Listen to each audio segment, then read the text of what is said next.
Hello everyone, कैसे हो आप सब लोग। आज मैं आपके लिए टॉपिक लेके आई हूँ कि चित्तवृत्तियाँ कितनी होती हैं और चित्तवृत्ति का मतलब क्या है। तो आइए चलिए शुरू करते हैं आज की वीडियो। तो चित्तवृत्ति में सबसे पहले जानते हैं कि चित्त क्या है। तो चित्त यह संस्कृत का एक शब्द है और जिसका अर्थ है चेतना या मन। अब जानते हैं वृत्ति। तो वृत्ति यह भी संस्कृत का शब्द है और जिसका अर्थ है तरंगे या उतार चढ़ाव। अब जानते हैं योग में चित्तवृत्ति कितनी होती हैं और क्या होती हैं। योग में चित्तवृत्ति को मन के विचारों और भावनाओं का प्रतिनिधित्व माना जाता है। योग का उद्देश्य मन को शांत करके चित्तवृत्ति को नियंत्रण करना है, जिससे तनाव कम होता है।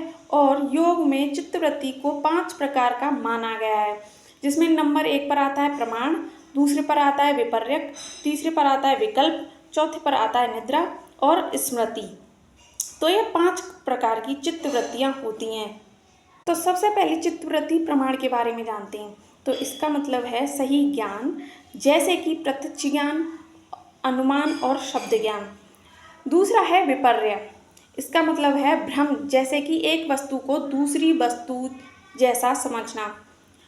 तीसरा है विकल्प, इसका मतलब है कल्पना, जैसे कि शब्द, वचन या कल्पना के आधार पर प्राप्त ज्ञान। तीसरी है निद्रा। तो निद्रा गहरी नींद, जिसमें मन विषयों का ज्ञान नहीं करता। चौथी चित्तवृत्ति है स्मृति, पूर्व अनुभव या ज्ञान को याद करना।